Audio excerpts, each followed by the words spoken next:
pang usapin tungkol sa mga kaganapan. Tinatawagan pa lang natin si Father Dean Ranillo Aquino.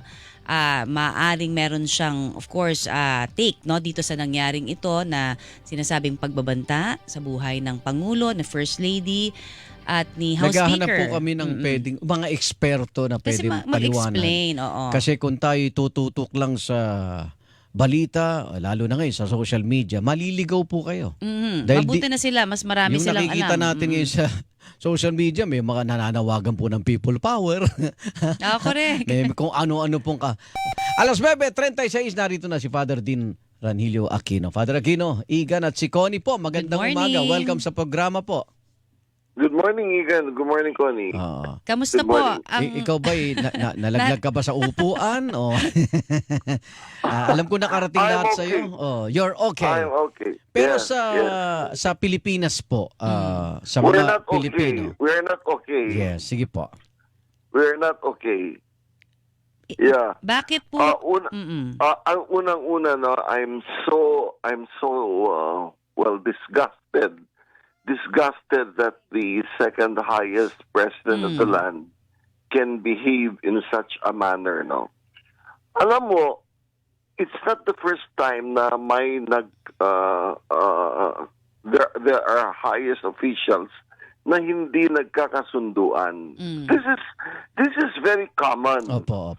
But this is the first time that we have the second highest official of the land behaving in this manner. Uttering yung bang nambabastos over media, making it public, and supporting calls for the unseating of the government. I find this very disturbing. And yung mga tao naman who are calling for people power, by which they mean na patalsikin ang nakaupong presidente, they should know that they are actually committing a crime and they can be prosecuted for that. Alam mo, Igan and Connie, ito ang importante sa akin sa ilalim ng lahat ng mga batas at lahat ng sinusunod natin na ayos ng pamahalaan at sosyedad, itong kasunduan sa mga Pilipino na tayo'y tatalima at tayo'y susunod sa saligang batas. Dahil sa kasunduan na yan, nanggagaling ang poder at kapangyarihan ng isang saligang batas. Without that agreement, the Constitution is just a piece of paper.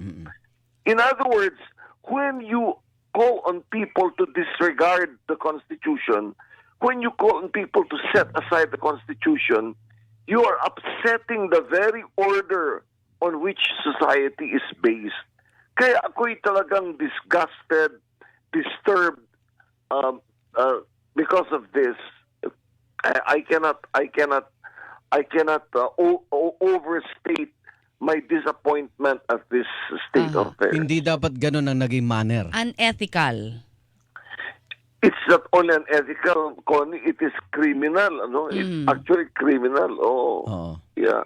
Okay. Kasi ito yung mga pahayag ng IDP rin. Sinasabi nila unethical. Tapos kung babalikan natin mismong yung lawyer's code, halimbawa dahil attorney rin naman, lawyer din po si VP, na-violate, masyadong marami hong mga na-violate dito sa insidenteng ito. Ano ho ang inyong pahayag? That's correct. The IBP is very correct in pointing out that Madam Sara, as a lawyer, should have acted as the law dictates. In fact, one of the things she did nung siya'y nahalal ay sumumpa siya. He took an oath to uphold and defend the Constitution. Ngayon, sa mga kilos niya at sa suporta niya sa mga nananawagan na patalsikin ang presidente, she's actually acting contrary to her oath.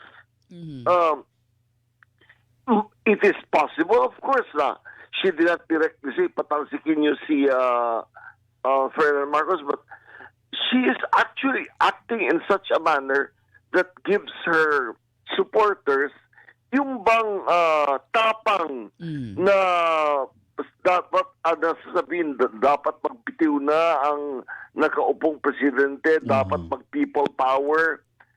She should be the first to say, hindi pwede ang ganyan. Oo. That's how statesmen should act.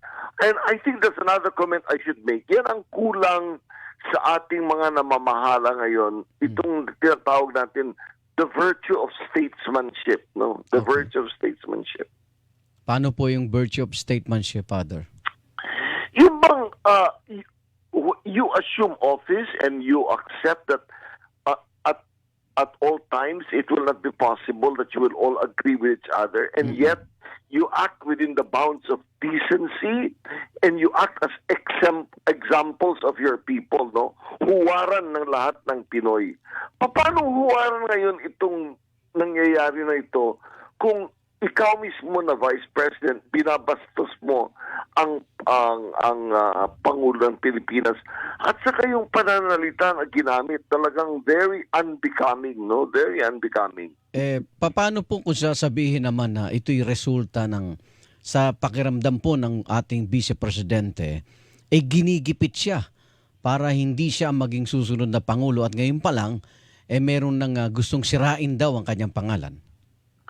Well, she can always count on her supporters to support her if they will really support her to be president. But in the first place, she's acting on a suspicion. Mm. In the second place, even if that were true, na siya'y ginigipit, there are ways she can counteract that kung talagang suportado siya ng mga tao. But to ask na or to cause her followers to act in a manner that results in insurrection or sedition, that's wrong. Completely Nakatularan, wrong. opo. So, Father, Completely wrong. patong-patong ba ang mga kasong nakahanda o pwedeng isampa Oo, laban kay BP Duterte? Pinakamataas na sinasabi ngayon, parang pwede itong gamitin bilang impeachment case laban po sa bise. Tama ho ba yun? Yeah, that is correct. That would be ground for impeachment kasi you know naman the terms na nakalahat sa ligang batas for impeachment ay napaka-broad. You can interpret them in any way so as to include these things that happened, no? Okay. Pero sa akin lang, I would not go that way kasi impeachment will divide the country even more. I think what should happen now is for the Vice President to learn from this that not all Filipinos are going to accept that kind of conduct, at pag alam na niya na hindi tinatanggap ng Pinoy ang ganong ugali at ganong ginagawa, siguro naman ay magbago siya sa kanyang mga kilos, sa kanyang pananalita at sa kanyang pananawagan, no? Okay. So I wouldn't really go down the road of impeachment because, you know, that thing really divides the country. And aside from being time-consuming, our legislators have better affairs to attend to than that. Ayan, opo. Better alright. affairs, magbantay sa ospital. Father, ingat po kayo. Maraming salamat Salamat po. Thank you. Okay. Bye. Father- Hilingan, walang pinoprotektahan.